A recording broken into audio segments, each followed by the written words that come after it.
بسم اللہ الرحمن الرحیم۔ السلام علیکم ورحمۃ اللہ وبرکاتہ۔ احباب ذی وقار، آج آپ حضرات کے سامنے نماز کی اہمیت کے حوالے سے اور نماز نہ پڑھنے کے حوالے سے کچھ باتیں گوشہ گزار کرنا چاہتا ہوں۔ احباب ذی وقار، حضرت سیدنا موسیٰ علی نبینا علیہ الصلاۃ والسلام کی خدمت میں ایک عورت حاضر ہو کر عرض کرتی ہے کہ یا نبی اللہ، انی اذنبت ذنبا عظیما وقد تبت منہ الی اللہ تعالی فادعوا اللہ ان یغفر لی ذنبی ویتوب علی۔ یعنی اے اللہ کے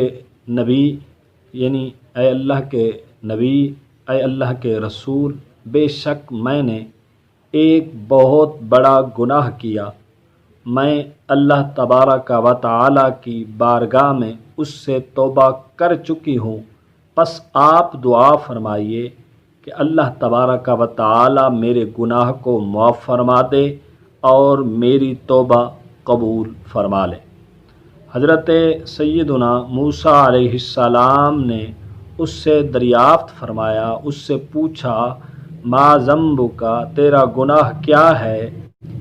اس نے کہا یا نبی اللہ، انی زنیت وولدت ولدا فقتلتہ۔ اے اللہ کے نبی علیہ السلام، میں نے زنا کیا، بدکاری کی اور ایک بچے کو جنم دیا، پھر اسے قتل کر دیا۔ استغفر اللہ العظیم۔ موسیٰ علیہ السلام نے فرمایا اخرجی یا فاجرہ لا تنزل نارا من السماء فتحرقنا بشؤمک۔ اے فاجرہ، یہاں سے نکل جا، کہیں ایسا نہ ہو کہ تیرے شامت اعمال کی بنا پر آسمان سے آگ نازل ہو جو ہمیں بھی جلا دے۔ وہ عورت ٹوٹے دل کے ساتھ آپ کی بارگاہ سے رخصت ہو گئی۔ احباب ذی وقار، اللہ تبارک و تعالی کے حکم سے حضرت جبریل علیہ السلام تشریف لائے اور عرض کی یا موسیٰ الرب تعالی یقول لک لما رددت الطائبۃ یا موسیٰ۔ اے موسیٰ علیہ السلام، اللہ تعالیٰ فرماتا ہے کہ اے موسیٰ، تم نے ایک توبہ کرنے والی عورت کو کیوں لٹا دیا؟ اے موسیٰ علیہ السلام، تم نے ایک توبہ کرنے والی عورت کو کیوں لٹا دیا؟ اما وجدت شرا منہا، کیا آپ اس سے زیادہ برے شخص کو نہیں پاتے؟ تو حضرت موسیٰ علیہ السلام نے فرمایا یا جبریل ومن ہوا شر منہا، اے جبریل علیہ السلام، اس عورت سے زیادہ برا کون ہوگا؟ تو حضرت جبریل علیہ السلام نے عرض کی تارک الصلاۃ عامدا متعمدا، تارک الصلاۃ عامدا متعمدا، جان بوجھ کر نماز قضا کرنے والا۔ اللہ اکبر، اس عورت سے بھی یہ شخص برا ہے جو جان بوجھ کر نماز قضا کرنے والا ہے۔ اللہ تبارک و تعالی ہمیں 5 وقت کی نماز خشوع و خضوع کے ساتھ ادا کرنے کی توفیق عطا فرمائے، آمین۔ احباب ذی وقار، حضرت ابو ہریرہ رضی اللہ تعالی عنہ روایت فرماتے ہیں کہ نبی کریم رؤوف الرحیم سید عالم نور مجسم رحمت عالم صلی اللہ علیہ وسلم نے ارشاد فرمایا قیامت کے دن بندے کے اعمال میں سے جس چیز کا سب سے پہلے حساب ہوگا وہ اس کی نماز ہے۔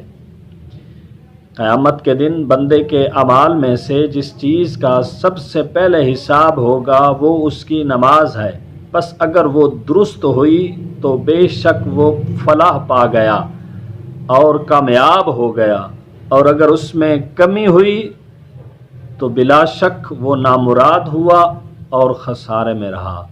تو احباب ذی وقار، نماز کی بہت بڑی فضیلت ہے، بہت بڑی فضیلت ہے۔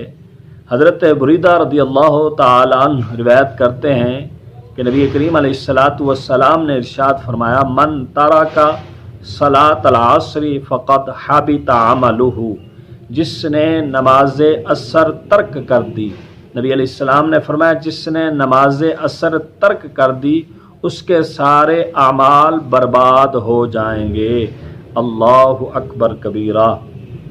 تو ابا ذی وقار ایک اور روایت میں آتا ہے، حضرت عبداللہ بن عمر رضی اللہ تعالی عنہ روایت فرماتے ہیں کہ نبی کریم رؤوف الرحیم سید عالم نور مجسم رحمت عالم صلی اللہ تعالی علیہ وآلہ وسلم نے ارشاد فرمایا کہ جس کی نماز عصر فوت ہو گئی، جس کی نماز عصر فوت ہو گئی تو گویا اس کے گھر والے اور مال برباد ہو گیا، جس کی نماز عصر فوت ہو گئی تو گویا اس کے گھر والے اور مال برباد ہو گیا۔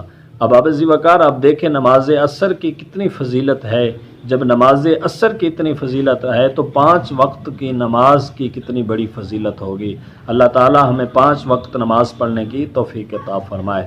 حضرت عبداللہ بن عمر رضی اللہ تعالی عنہ روایت فرماتے ہیں کہ نبی کریم صلی اللہ علیہ وسلم نے ارشاد فرمایا جس نے نماز کی حفاظت کی، من حافظ علیہا، جس نے نماز کی حفاظت کی، کانت لہو نوراً و برہاناً، تو وہ نماز اس کے لیے قیامت کے دن نور اور دلیل اور نجات ہوگی، اور جس نے اس کی حفاظت نہ کی، اور جس نے اس کی حفاظت نہ کی تو وہ نہ اس کے لیے نور ہوگی، نہ نجات ہوگی اور نہ برہان ہوگی، اور وہ قیامت میں فرعون، قارون، حامان اور ابی بن خلف کے ساتھ ہوگا۔ اللہ اکبر کبیرہ۔ اب ابا ذی وقار فرعون نے خدائی کا دعویٰ کیا تھا، قارون نے موسیٰ علیہ السلام پر تہمت لگائی تھی، حامان فرعون کا وزیر تھا اور اسے مسلسل غلط مشورے دیا کرتا تھا، جبکہ ابی ابن خلف یا ابی بن خلف بہت بڑا گستاخ رسول تھا۔ بے نمازی کا حشر ان سب کے ساتھ ہوگا، نعوذ باللہ من ذالک۔ علامہ شمس الدین ذہبی رحمۃ اللہ علیہ فرماتے ہیں کہ بعض علماء نے ارشاد فرمایا کہ تارک نماز کا حشر، یعنی کہ نماز چھوڑنے والے کا حشر ان چاروں کے ساتھ محض اس لیے ہوگا کہ یہ چاروں اپنے ملک یا مال یا وزارت یا تجارت میں مشغولیت کے باعث نماز سے غافل رہے۔ چنانچہ جو شخص ملک میں مشغولیت کی وجہ سے نماز سے غافل رہا اس کا حشر فرعون کے ساتھ ہوگا، اور جو مال کی وجہ سے غفلت کا شکار ہوا وہ قارون کے ساتھ ہوگا، اور جو وزارت کی بنا پر محروم رہا اس کا حامان کے ساتھ حشر ہوگا، اور جو تجارت کے باعث دور ہوا وہ ابی بن خلف کے ساتھ ہوگا۔ استغفر اللہ العظیم، معاذ اللہ، نعوذ باللہ من ذالک۔ تو احباب ذی وقار ہمیں چاہیے کہ ہم نماز کی حفاظت کریں، ہمیں چاہیے کہ ہم 5 وقت کی نماز پڑھیں، ہمیں چاہیے کہ ہم 5 وقت کی نماز باجماعت خشوع و خضوع کے ساتھ ادا کریں، کیونکہ حدیث رسول میں آتا ہے نبی کریم رؤوف الرحیم سید عالم نور مجسم رحمت عالم صلی اللہ علیہ وسلم نے ارشاد فرمایا کہ نماز پڑھنے سے گھر میں برکت ہوتی ہے، نماز پڑھنے سے اولاد میں برکت ہوتی ہے، نماز پڑھنے سے زندگی میں برکت ہوتی ہے، نماز پڑھنے سے عمر میں برکت ہوتی ہے، نماز پڑھنے سے کاروبار میں برکت ہوتی ہے۔ تو ہمیں چاہیے کہ ہم 5 وقت کی نماز کو خشوع و خضوع کے ساتھ ادا کریں۔ دعا ہے اللہ تبارک و تعالی ہمیں 5 وقت کی نماز باجماعت ادا کرنے کی توفیق عطا فرمائے۔ اللہ تبارک و تعالی ہمیں 5 وقت نماز خشوع و خضوع کے ساتھ ادا کرنے کی توفیق عطا فرمائے۔ اللہ تبارک و تعالی آج کی میری اس گفتگو کو اپنی بارگاہ عالیہ میں قبول و منظور فرمائے۔ اللہ تبارک و تعالی ہم سب کو آج کی اس گفتگو پر عمل کرنے کی توفیق عطا فرمائے۔ آمین ثم آمین بجاہ النبی الکریم الامین صلی اللہ تعالی علیہ وآلہ واصحابہ وبارک وسلم وآخر دعوانا ان الحمد للہ رب العالمین۔